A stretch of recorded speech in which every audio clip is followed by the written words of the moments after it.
Hey guys, TJ back here with another episode of Blind Tech. This one's gonna be very short, but I wanna go over what the notation is when you find fighting games, fighting game based content. So generally, the notation stands for 1, 2, 3, and 4. So these are 1 is square or X. I'm going PlayStation first, Xbox second. So square and X is 1.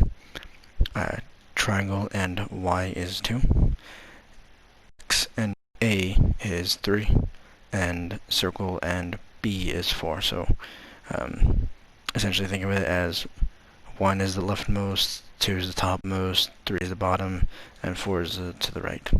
The reason why those are important is because if you look up combo notations, you'll understand, okay, 1, 1, 2 is square, square, triangle, or X, X, Y.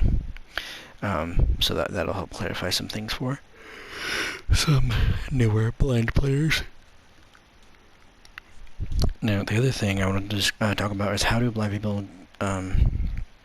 understand what their moves are or do. Sorry, that's the wrong way to word it. Your attack height. So in Mortal Kombat 11, there are 4 different attack heights that a move can hit on the opponent's hitbox. So you have high, mid, low, and overhead. So the rule of thumb is high, mid, low, you can crouch block all 3 of those. But an overhead will hit you if you're crouch blocking. So you have to stand block to get the overhead high mid, but then low will hit you. So essentially, low attacks beat stand blocking, overhead attacks beat crouch blocking, and high and mid are mostly for pressure or punishes, depending on the character. And that's like the very basic idea of it. So essentially, the reason why the reason why that's a big deal is because you have characters who are based on 50-50s, meaning they have overheads and lows, so you have to guess, do I stand block or crouch block? What do I do here? And essentially, it's a coin flip. So someone like Terminator is a straight coin flip because there's no way to fuzzy or react to his overhead and lows. Sub-Zero, you can technically react to. I don't know if you can by sound, but visually I guess you can. You can even fuzzy it to an extent, but if people start delaying, when they do the overhead or low, then it can throw off your timing. I'm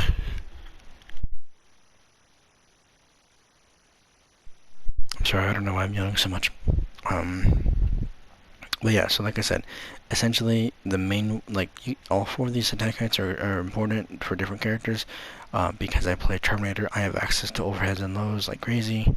So the way attack heights work is generally your attack will be a high mid something, right? Depending on what moves you do. So Y212 or a triangle square triangle or YA or YXY. Is it X? Yeah, it's X, Y, X, Y.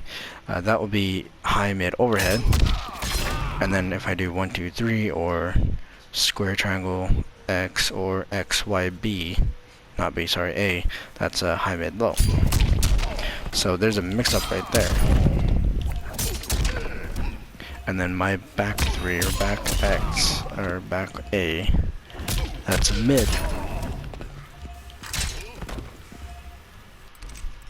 Now the other main important thing is, like I said, so you have to stand block to beat overhead, crouch block to beat low. Well, then what about highs and mids? Mids you can't duck, you can't get out of them and get out of the way of mids at all. Period. You just have to block them. But highs, if you make the read that an opponent is gonna do a high, then you can just duck under it. So let's have. So Scorpion's doing a standing one, which is a high. Sometimes I can just duck under it because it's a high. I'm not even. I'm just gonna duck under it and get a crushing blow.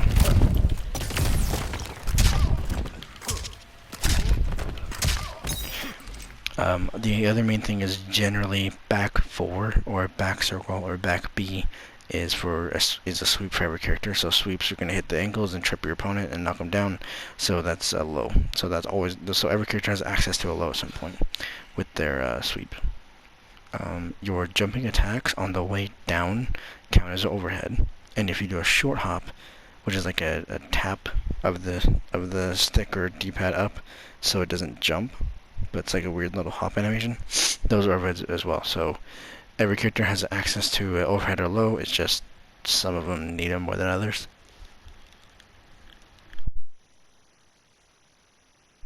Okay, so now that we went over notation and attack heights, what about how does a blind person determine the attack height of their character?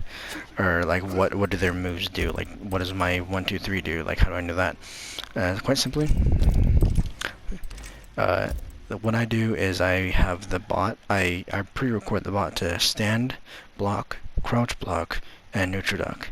That way I get an idea of, okay, these are my lows, overheads, and highs.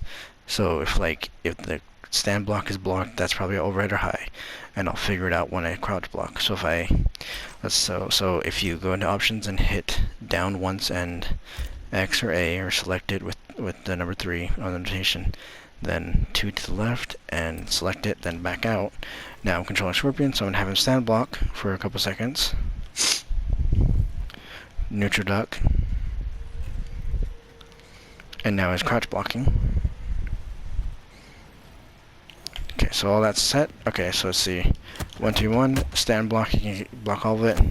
What about 1, 2, oh, let's not mess it up. Oh, 1, 2, 3, okay, the last bit's a low. What about 2, 2, 1, 2, oh, he's, so the first hit's a high, so that means the second hit's a mid. Oh, he's blocking it, okay, that's, so crouch block, so the overhead came at him at the last bit.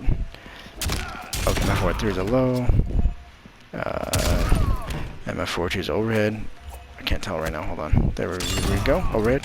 So, that's generally how I was able to do it personally. Like I said, I just set the AI to crouch block, stand block, and neutral duck, and that way I can determine, okay, have him crouch block and do every string I know of with the character, and whatever hits him crouch blocking, that's an overhead, and vice versa for stand blocking, whatever hits him is a low, and then neutral ducking, whatever hits him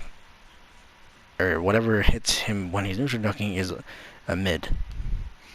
So, there you go. Hope you guys enjoyed this blind tech.